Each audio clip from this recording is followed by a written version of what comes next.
i-share po natin sa inyo kung paano ako nakakita ng trabaho sa Korea. Ano ang mga benefits na nakuha natin doon at saka ano po yung mga pinoprovide ng company. Remember, sa Korea, pag kumain, normally yung water is not display before or inside the area where you are eating. When it comes to life, kung siguro doon ka tumira, tsaka for me, it's a bit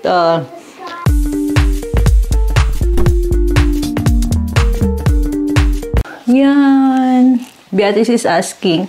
Kasi palagi po ako nagsasabi na yan. Ayan. Ayan is that's it. Ayan. Yes. Ayan. Ayan. That's it. Tama ba? Kasi Beatrice wanted to learn different languages. No? But I knew my new word that's Spanish. Spanish. What is the word Spanish? Like hola.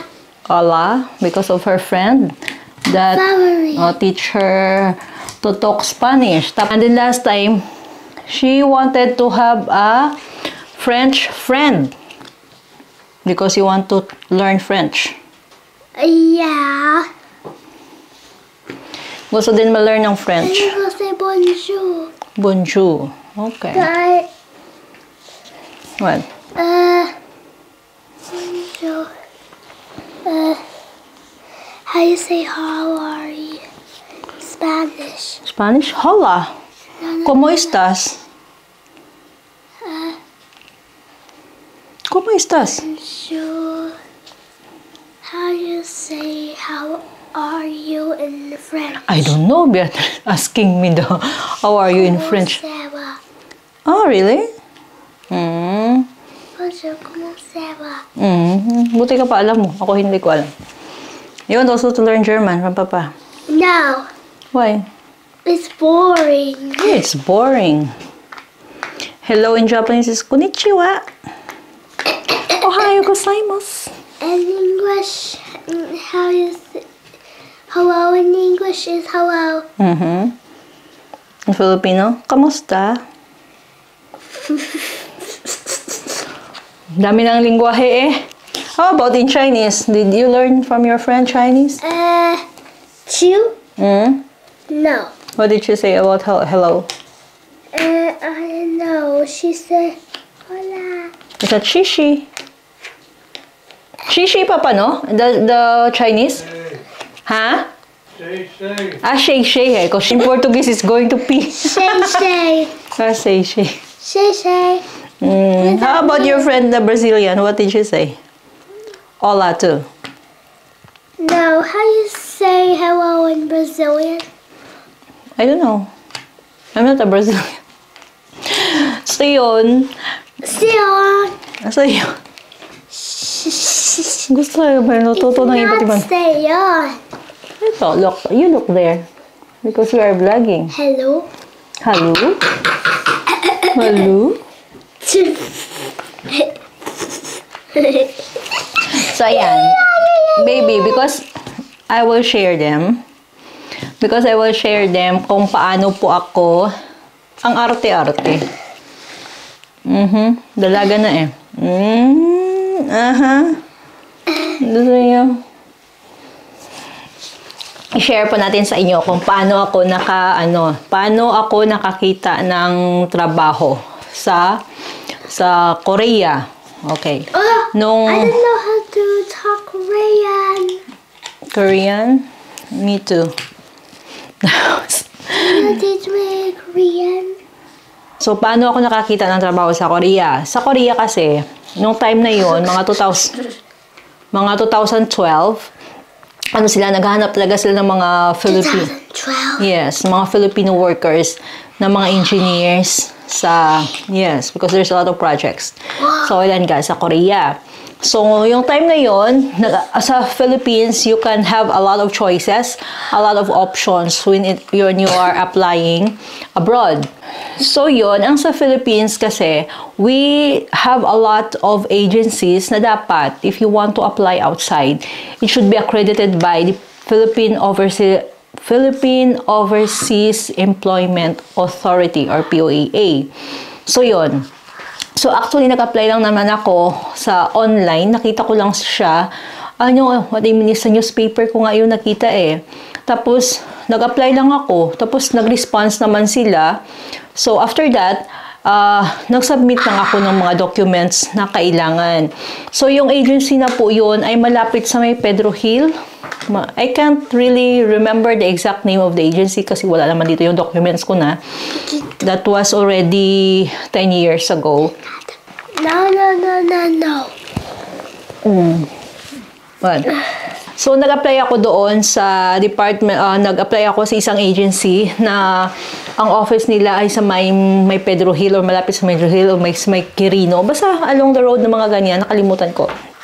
Tapos noon, yung agency na yon, it just happened na meron bang placement yung agency na in-applyan ko.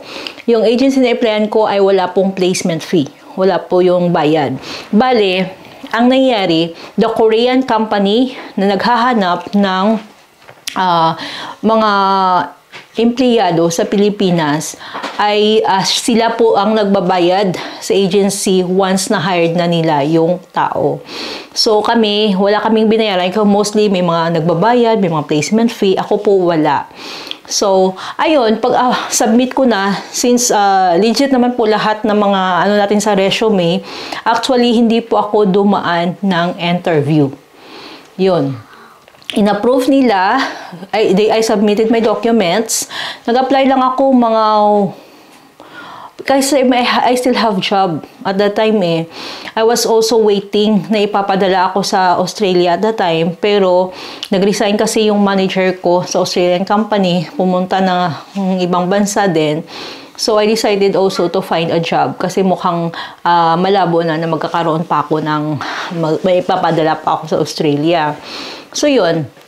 After that, while I'm applying, may trabaho po ako. Hindi po ako naka-standby. So, nagsubmit ako mga documents, lahat ng mga kailanganin nila kasi ang sa Korea, napaka-strict nila ha, especially when it comes to health. So, meron silang specific na mga health clinic na doon lang nila pwede. Hindi ka pwede sa ibang clinic. Doon ka lang, meron silang mga accredited na clinic din na dapat doon ka lang siya magpapa-check up. Sobrang dami, sobrang rigid yung medical na check up din nila. Aside from that, meron din yung bago ka pumunta sa Korea, meron din silang mga sa mental kung okay ka ba. Parang ganun. Naalala ko nga doon sa exam, meron kang drawing eh. Yung parang most psychological na exam. So yan. After that, naipasa na lahat. Tapos, bali,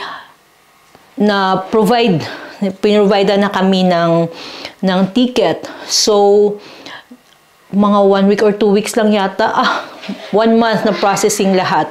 Nag-resign na ako. Nung sigurado na ako na makakalipad ako ng Korea, nag-resign na ako. So, after nung nag-resign na ako, nagpa-interview sa visa na, approved na ang visa nun.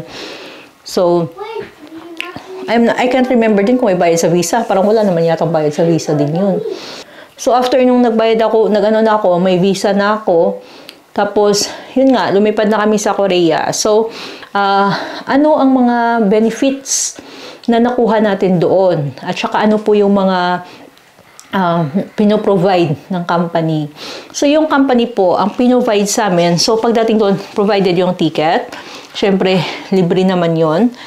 Provided yung ticket, tapos may sumundo sa amin sa airport, Filipino din, at saka may Korean.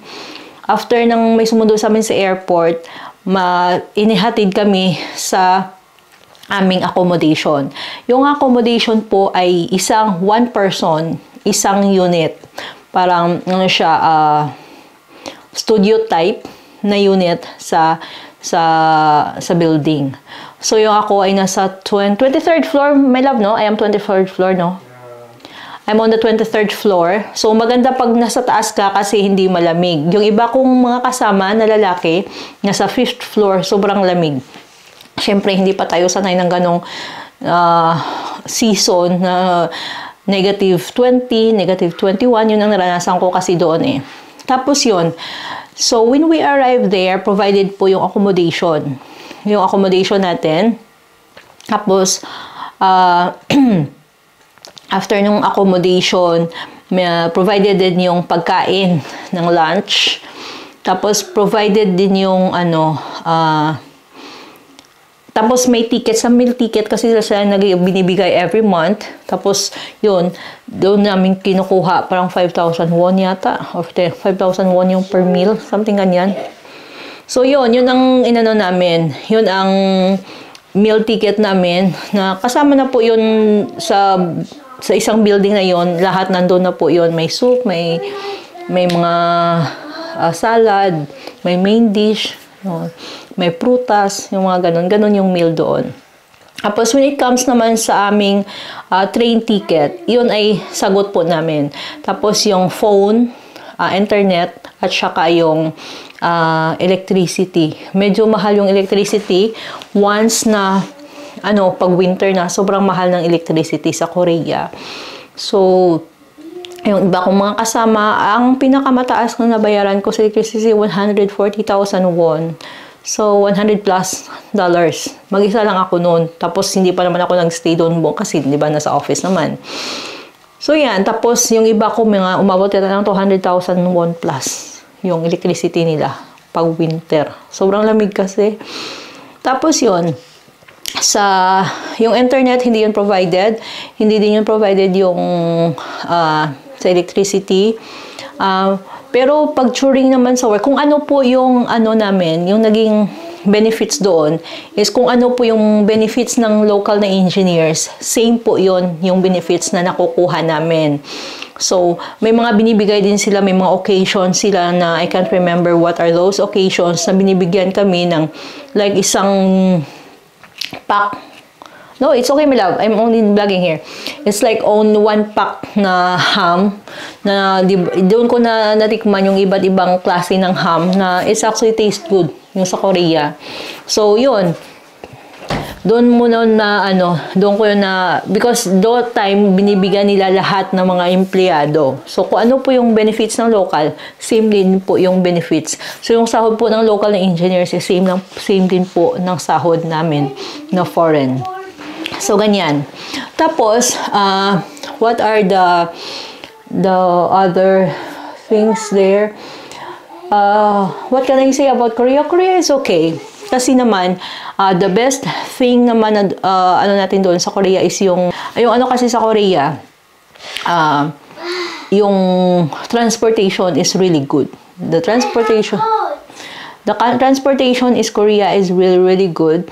The same as well as in Japan and in Singapore. Pero mas cheaper sa Korea. Kasi yung nababayaran ko from our accommodation going to the terminal ng train. From the train to accommodation ay nabayaran ko is mga 3,000 to 4,000 won lang.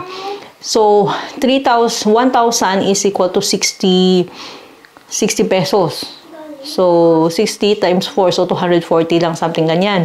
Pero, sa Japan, yung ganong time na distance na natatravel mo, ang nababayaran mo, actually sa Japan is provided by the company naman yun, 3,500 yen. So, 3,500 yen, ilagay lang natin na 0.5. So, it's around 1,000 plus sa ganong distance na same lang din sa Korea. So, yung mga unang panahon pa yon, I don't know now kung ano ng value, pero sa mga panahon pa yung 2009 in Japan and 2012 in Korea. So, yun.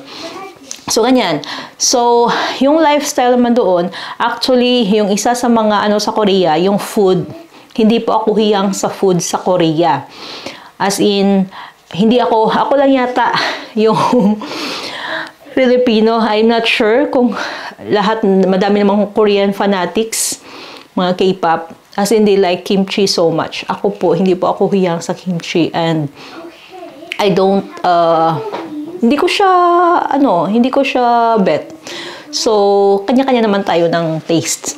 So, yung gusto ko sa Korea, yung pickles nila na made of radish, yung yellow radish. Yellow kasi kinukulo na. So, yun yung gusto ko doon na side dish sa Korea. So, ayun, yung naman doon, yung mga side dish. Tapos may favorite ako na restaurant doon na malapit sa, yung kasi namin, yung accommodation. May favorite ako na restaurant doon, isang seafoods na noodles ng seafoods. Tapos yung accommodation kasi namin ay nasa city. Yung front ng accommodation ko, kasi magkaiba kami ng accommodation ng mga lalaki at saka mag-accommodation kaysa sa babae. Yung accommodation ng lalaki ay sa back, malapit sa mga mall. Yung sa akin naman, ang front ay City Hall at saka fire station. So, yun. So, yung okay yung accommodation. I can say okay naman yung accommodation kasi mag-isa ka lang naman. At saka, ang bed ay queen size bed. So, yan. So, pag naman doon, when it comes sa food, yan, back to food, okay naman yung food. Pero hindi ako kumakain, I'm not really compatible to some foods kasi 3 days pagdating ko, sumasakit yung tiyan ko. So, it's too spicy. Yung iba talaga nilang pagkain is spicy. So, yun. Kasi minsan, sa canteen, kimchi, yung rice with kimchi, ang soup na may kimchi, salad na may kimchi. Ganun sa kanila. So, but I have a favorite na side dish doon, salad doon. Nagagawin ko yan dito sa bahay. Next time, i-share ko din kasi yun yung isa sa mga favorite ko na dressing sa salad. Kasi doon, may mga salad naman palagi. At saka, one thing na remember sa Korea, pag kumain, normally yung water is not display before or inside the area where you are eating. Nasa exit po. Saka sila umiinom ng tubig. Yun. Tapos yan, yung yung tawag nito, ang kagandahan lang, ang nagustuhan ko talaga doon sa pag-work ko sa Korea kasi, di ba we are paying tax. Tapos, while we are paying tax, yung tax po na yon, syempre, foreigner naman tayo.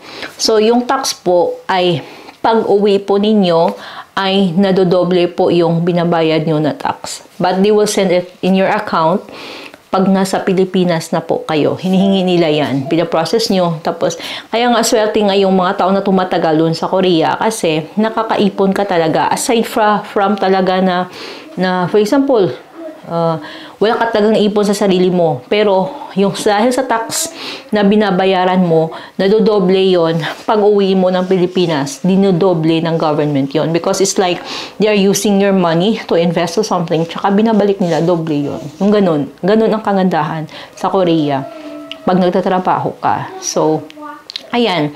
When it comes to, naman, sa lifestyle, for me, kasi, I went there for work naman. Tsaka, makakagala ka pag weekend, anytime you want eh. So, sa gala, makagala ka naman kahit mag-isa ka lang. You don't need someone. Pero, syempre, mga Filipino, sabay-sabay kung saan pupunta. Pero, minsan 2 lang or 3, mga ganun. Or 4 kayo or 5. Kami, ang 6 yata kami. So, ganyan. Ganyan yan doon sa pagtatrabaho natin sa Korea. So, for me, it's like a vacation. Kasi, first time mo sa isang lugar, tapos gumagala ka sa mga places na hindi mo pa napuntahan. Kasi, syempre, madaming tao na naghahangad na pumunta ng Korea. Sa akin, okay lang. Kasi, iba yung ng mga aura ng Koreans. When I was in Japanese kasi, pag pumunta ka sa isang Japanese na store, talagang napaka-smiling face at welcoming yung sa iyo. Irashaimase, mga ganon. Pag welcome sa Japan. Pero sa Korea, minsan, nakikita mo parang nakasimangot pa. So, of course, I already went to Japan. I already went to Singapore. I already went to Macau. I went to Malaysia. Iba yung ambience. Para kung gaano ka-cold yung country, ganun din ka-cold yung tao. Sorry for those na nasa Korea na you really appreciate Korea. But for me, yun ang akin naman ay based na naman yun sa experience ko. So, ayun. So, yung mga, I hope na, for those who are asking about kung saan ako ng work, paano ako nakakita ng work sa Korea. So, ayan, when it comes to, yun lang, sa food, sa accommodation, syempre yung temperature, kasi hindi naman tayo sanay. So, I experienced there in Korea -21. Yun po yung na-experience ko na temperature. Ang pinakamababang temperature po na na-experience ko talaga ay -21. At saka lahat ng mga winter jacket na nabili ko doon, ayun pa rin yung ginagamit ko hanggang dito. Actually, when it comes to mga damit, it's expensive in Korea. Yun ang masasabi ko. Mahal ang mga damit sa Korea. So, yung winter jacket ko, it's really, for me, it's pricey. No, yung nabili ko. Yung blue. From CMT. Something like that. Pero sale pa yung nabili ko. Pero sobrang mahal talaga. I don't know. But of course, you also wanted to look na maganda naman. Hindi lang basta-basta kabibili na, di ba? So, anyway. Ayan, when it comes to mga ganyan, medyo mahal doon. Pero when it comes naman sa savings, kasi I was single lang din naman. At saka, since libre naman yung pagkain mo, mga ganyan, yung mo lang gala, yung gala lang yun doon. Kung magala ka at makain ka sa labas, so yun, medyo extra expenses din. Pero kung tayo mga Pilipino na matipid-tipid naman tayo, so makakaano ka talaga, makakaipon ka. So, pag uwi mo, diba, as I said nga, na dinodoble nila yung tax na binabayad mo every month. So, i-multiply mo yun by 12. So, by number of years na nagstay ka doon. Ganun yung sa Korea. Kaya yung lupa na nabili ko po sa Pilipinas, I started paying it when I was in Korea. Yun. So, yeah, those are the benefits. Yun yung lifestyle. Ganun yung work natin doon. When it comes to work, it's okay. Yun ang masasabi ko. It's okay. Basta. Pero, you should, sa pressure. Dapat sanay ka sa pressure na trabahuan. Kasi merong isang Filipino sa main company na pinagtatrabahuan namin, yung kaming subcon, yung pinagtatrabahuan namin, may namatay pong isang Filipino sa stress. Yun. Basta, yun lang. You should be ready pag nasa ibang bansa ka na napaka-strong talaga. Kasi kung hindi ka ganun ka-strong, at saka, syempre yung personality natin, hindi naman tayo basta-basta masipa-sipa ba? So, you should be like that also. Dapat, take it easy. Lalo na sa ibang mga lahi yung katrabaho mo. So, yan. So, may purpose yan yung pagiging, strong personality. Para makapagtrabaho ka sa ibang bansa. So, yan. Ganyan talaga ang isa sa mga requirement din na dapat na strong ka kasi madami na yung mga foreign workers na naapektuhan yung buhay dahil nga mahina at saka syempre lungkot. Ang dami mong kalaban eh. Pero sa akin kasi, I consider it as a vacation. Tapos gala lang ako ng gala. Single ka kasi. Pag single ka kasi sa mga panahon na yan, so, yun, iba compared na meron kang family na inaatupag. Ganyan. At saka guys, yung yung vacation, plane ticket na vacation every 6 months, ay libre po yon ng company na pauwiin ka every 6 months. Nasa contract po yon.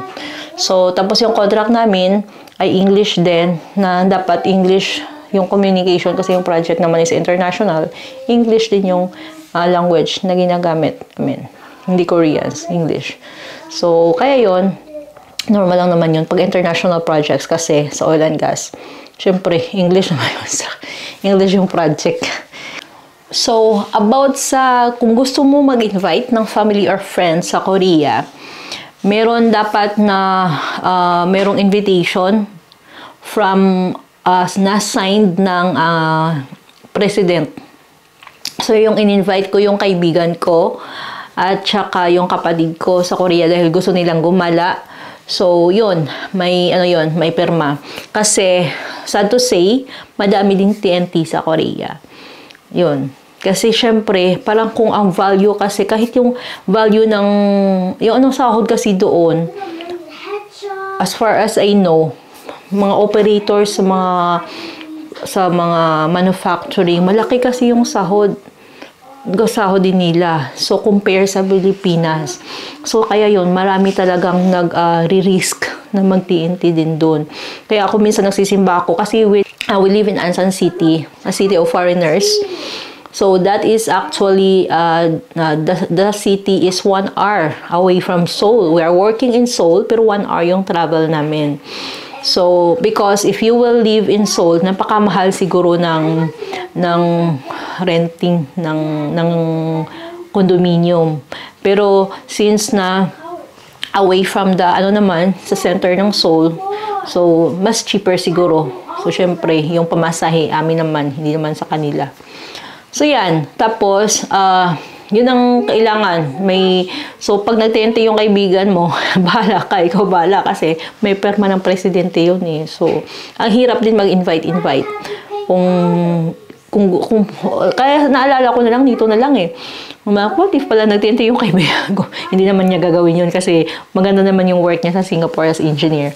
So, anyway, naalala ko lang kasi it's possible talaga. Possible siya mangyayari. So, if I were you, those people na are planning to go to Korea, wag naman kayong mag-TNT kasi ang hirap. Tsaka nasisira yung pangalan din ng ating kapwa Filipino na trusted kasi ng Koreans yung mga Filipino. So, ayan.